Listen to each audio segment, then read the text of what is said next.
Blue Angels hosted some Husker legends yesterday. Former Nebraska head football coach Tom Osborne and former player Des Moines Adams went out in support of the teammates mentoring program.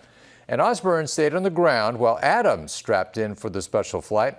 Adams played for Nebraska in the early 2000s as a black shirt, and Osborne took the chance to speak about his group.